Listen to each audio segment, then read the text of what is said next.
these large churches with high production value and everything else do a really great job of pulling Christians from other communities into kind of what's new. So I think we have to ask some questions about sort of our church growth strategy. How much is it effective evangelistically versus how much is it effective at creating something that's just really palatable for believers? This is Equip and Engage, a podcast by Subsplash, exploring how ministry, technology, and innovation come together to equip churches around the world to engage their communities.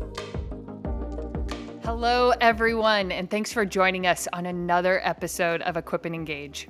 I'm your host, Carolyn Farney, an account executive here at Subsplash, and I'm joined once again by Nick Bogardus, who's our Senior VP of Marketing and Leadership Development. Hey, Nick. Hey, Carolyn. How are you doing? I am doing great. Excited for today's episode to share with everyone. This conversation, it really hit home for me. And Nick, I know, or I think it did for you as well. We both got the chance to sit down with Mike Cosper, who is an author and a longtime pastor, and is now the director of podcasting at Christianity Today. And over the last year, he's become most well known for hosting the incredibly popular podcast, The Rise and Fall of Mars Hill. Nick, I know personally you not only listened to this podcast, but you were part of it. What was that experience like for you? Yeah, that's a good question, Carolyn. Well, full transparency, I've known Mike for a long time. We've worked together in different capacities. And I know him as a man who deeply loves the church. And so I think, with a high view of the gospel of healthy grasp of total depravity, along with an equally, maybe even heavier grasp of grace and forgiveness and reconciliation. And also as descendants in the Protestant stream that we can always be reforming the church. A conversation like this with Mike, I think, can be very helpful because it's not coming from a place of wanting to harm or tear down, but of wanting to learn and grow and make the church better because Jesus loves it and we want to love it well too.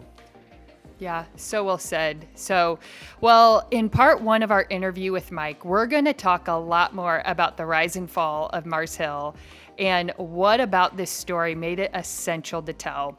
Why now, and what lessons we can take away from this and other similar stories in the last 10 years. So let's go ahead and dive in. Here is Mike Cosper. All right, welcome, Mike. It's good to be with you. Yeah, thanks for having me on. I think it'd be good to do two things up front. One, just explain the stakes of this conversation, and also let's just put all of our caveats on the table, right? In terms of stakes, especially for church leaders who are experiencing a really challenging couple of years. Why is it important to talk about some of the leadership challenges, historically from your work through the Mars Hill podcast, and as we're going to talk about a little bit of the SBC situation? Why is that important?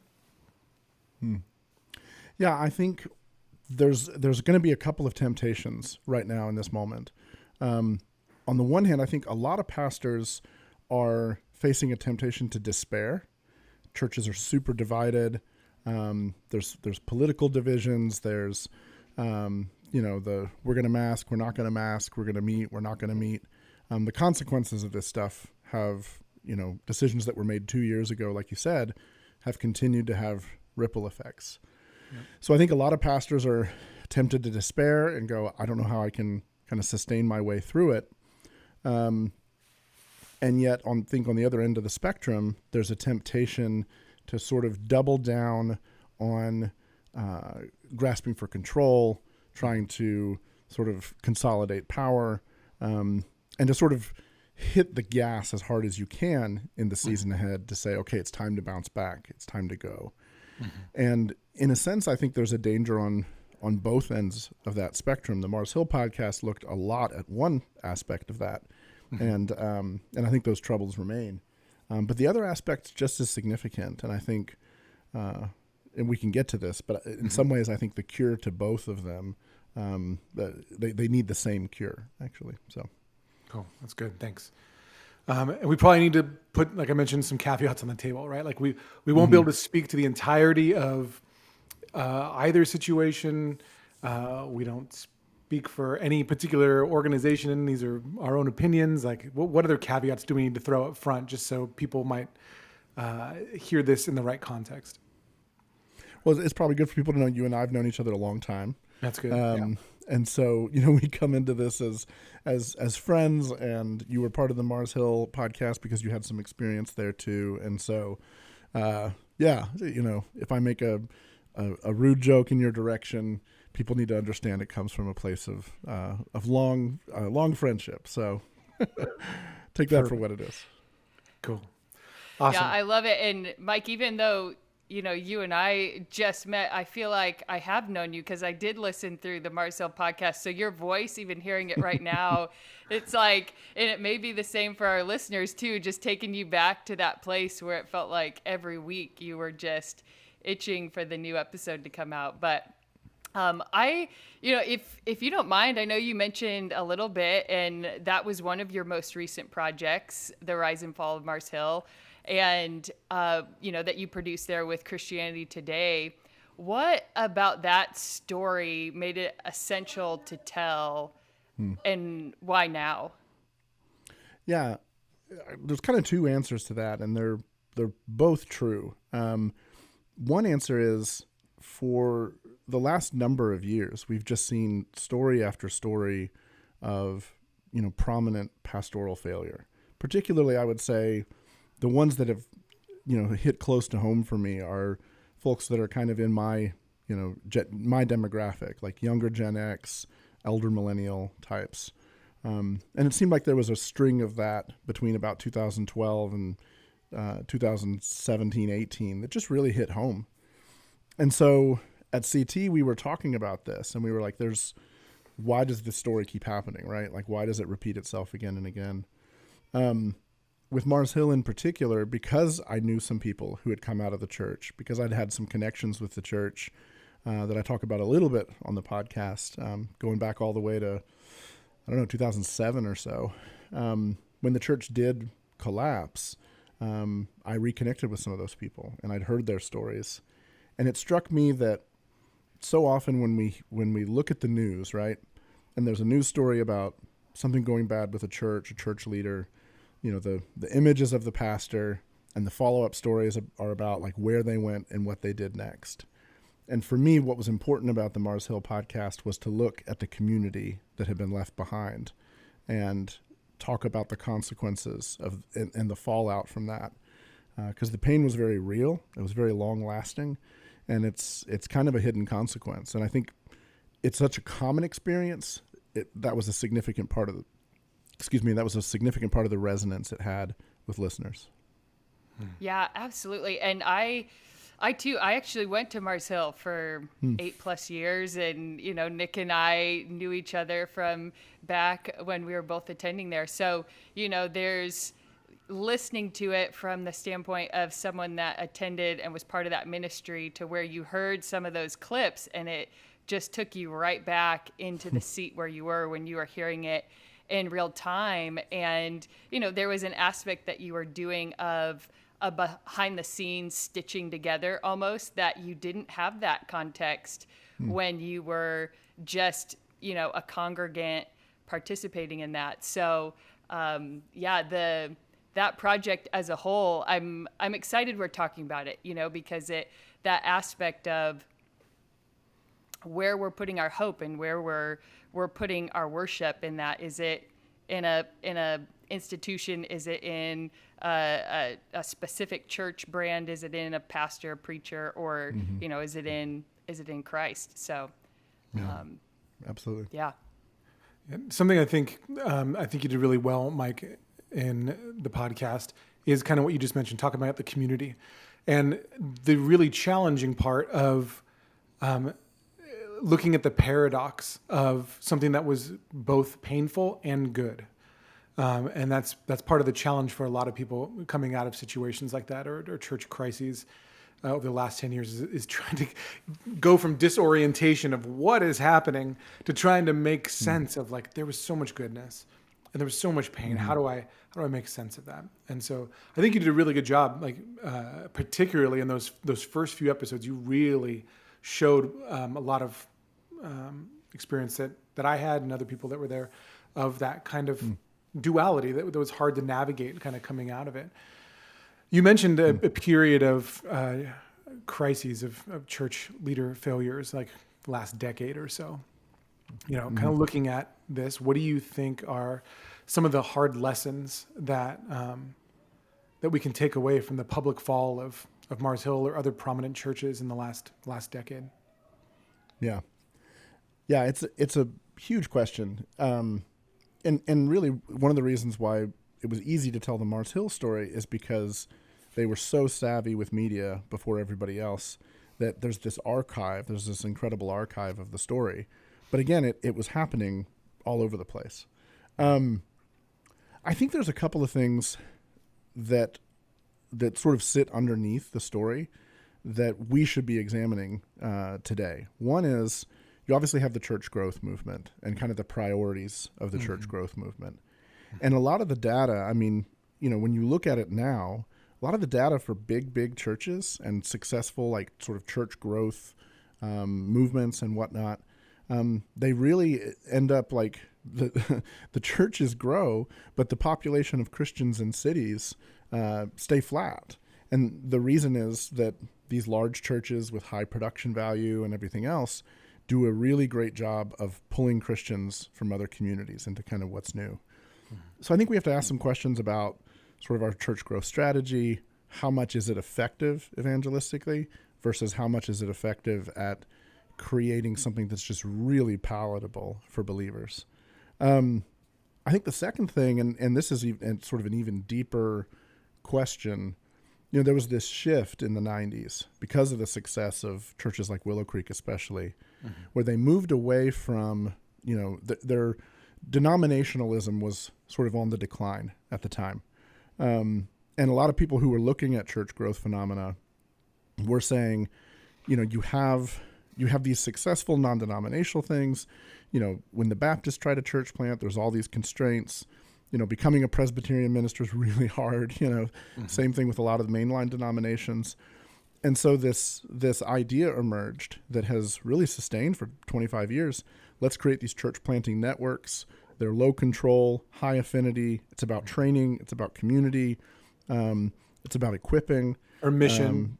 Sometimes about resourcing. Yeah, sometimes they have money. Yep. But again, the issue being like, but this is low control. Like, we don't want to get in your way. And so I think one of the questions to ask is like, okay, that starts around 1995, 96, probably earlier.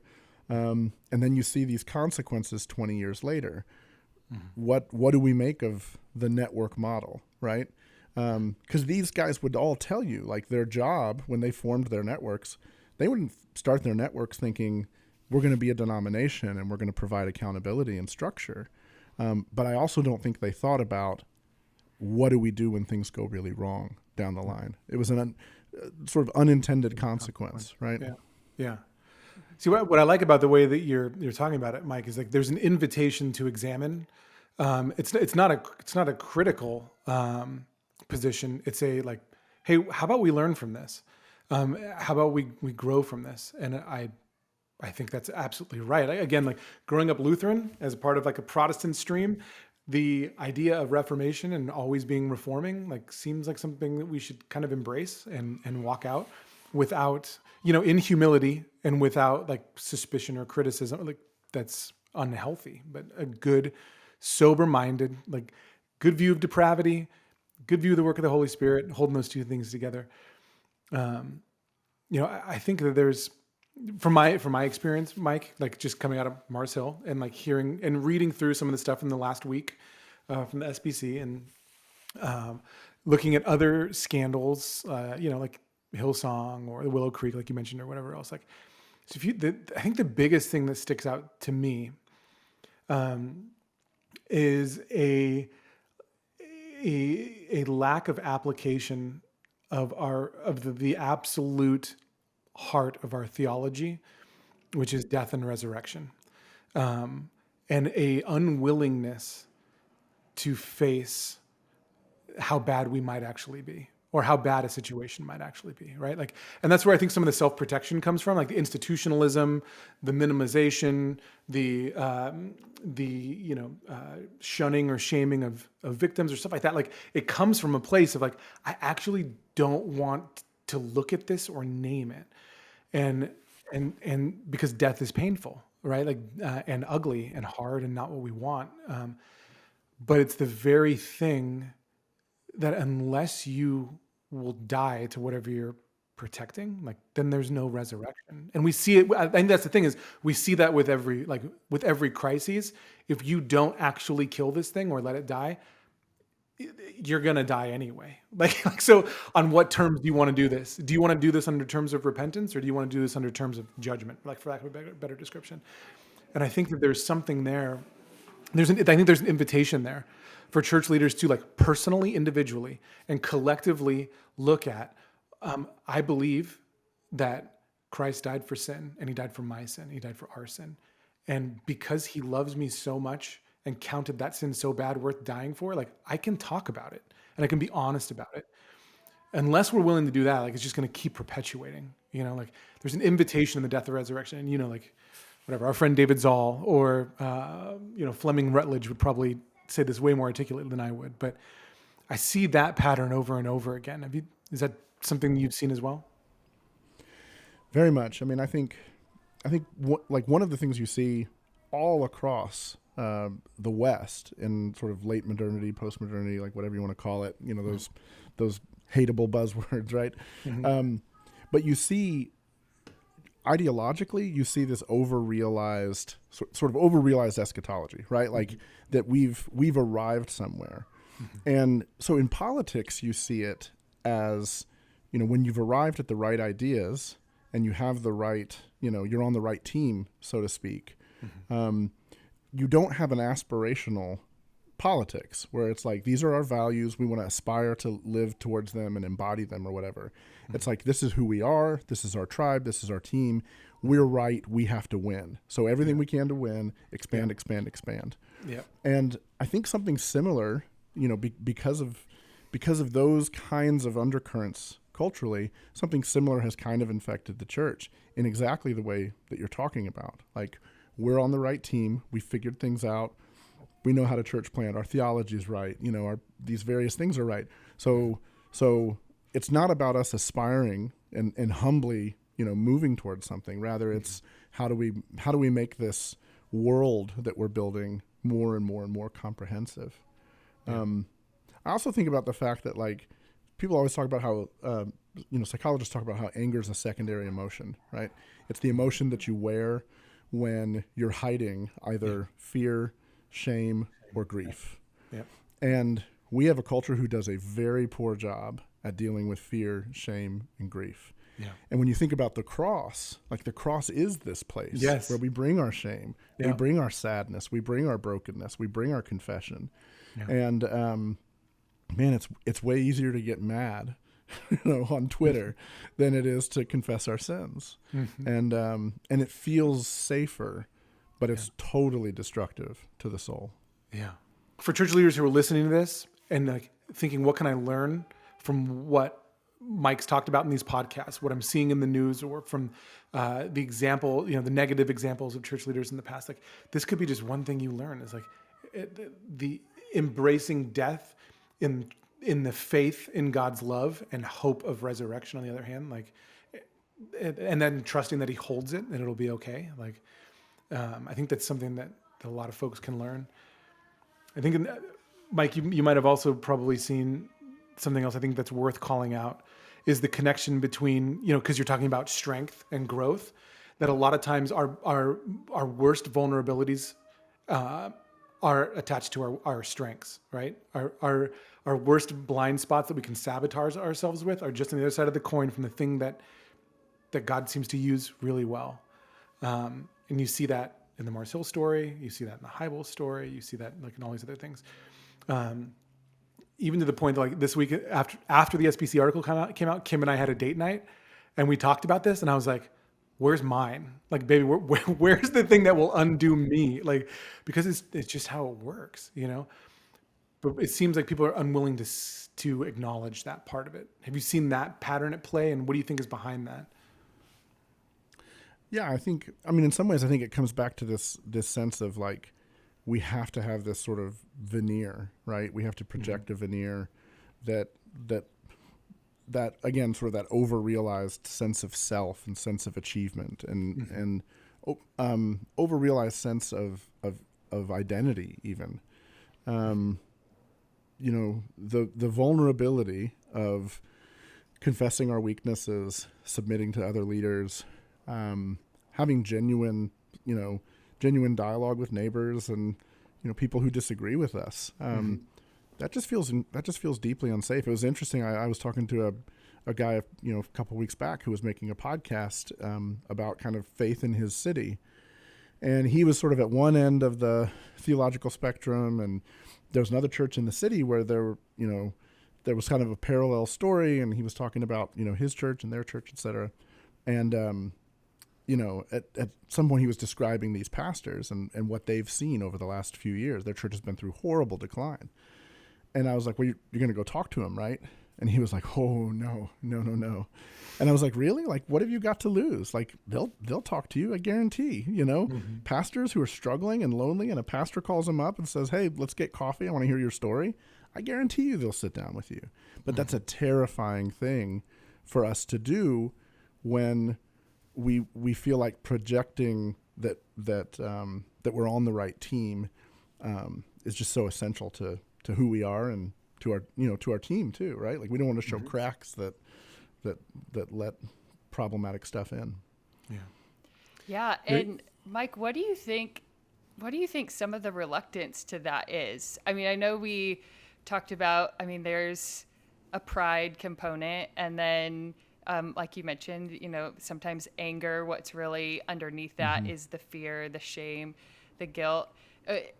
What else do you think, even in some of these churches, that is kind of aiding to this reluctance to kind of be more honest about it? Mm-hmm. Yeah, I think the ends tell us a lot, right? Because if the means are all of these things where we're afraid of weakness or whatever, or where we try to compromise for those, what are the ends to which we're doing them? The SBC is a really interesting example of this. And some people might look at the Southern Baptist Convention and you say, well, there are these power centers, these entities, the seminaries, the mission agencies and stuff.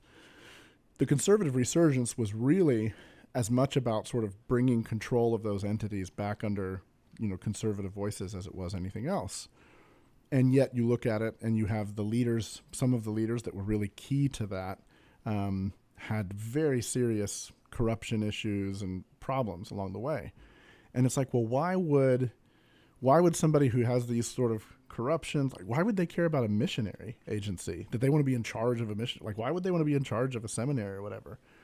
And the fact is that, like, when our imaginations are caught up in some vision of power, like whatever the kingdom is, no matter how small, like, that's seductive. There's a great episode of This American Life. It's called Petty Tyrant. And it's about a guy who had this like mob-like control over the janitorial staff of a school system. And it's a great episode. It's a brilliant story about power and how power works. Because you'd be like, who cares about who's in charge of the wrenches? But it's like, once you were stuck in this system and there was this narcissistic guy, it was like being inside of a church with a toxic leader. Like, it was totally destructive. Because when we get a hold of our kingdoms, it's like, man, we want that, and we'll do whatever it takes to get it once it's got our hearts. Yeah, and it really, and this, I think, was one of those themes, is that none of us are that far away from it. It's easy on the outside to see things going on, and you see just, train wrecks happening in people's life on TV or from afar, and we're just enthralled, but realizing we are not that far from that being our story too. And so curious for you, Mike, what's this been like for you, reporting on these, the research that's gone into it? How has this work impacted you and your faith? Yeah, the years prior to taking on this project had been tumultuous for me, to be honest. I was a pastor for 15 years. The church that I helped pastor, like these days, very encouraged about what's happening there. It's a healthier community than it's ever been. But in 2015, when I stepped away, like it was a pretty unhealthy community, and I was a pretty burned out guy. So the past, I guess it would be 7 years now, probably the past 5, 6 of them were very, very tumultuous for us. But there was this weird irony of spending time with people, for hours at a time, months on end, who were willing to tell us, willing to tell me their stories of grief and of sorrow and all of that. You start, number one, getting this sense of like, oh, I'm not crazy. Like these things do happen and they do hurt. And you just start to see evidences of grace in the midst of it too. And so in a weird way, it's like, I'm still tired, from the whole season, but man, God was just gracious to us, to our whole family through it. And to me in particular. And, the smartest thing I did along the way was maybe 4 weeks in, I kind of just shut off social media. I was like, I'm not gonna read the comments, and that was helpful. And so yeah, I don't know if that answered the question exactly, but I do feel like there was a lot of evidence of grace. I loved getting behind the curtain a little bit and seeing what went into Mike's work on that podcast.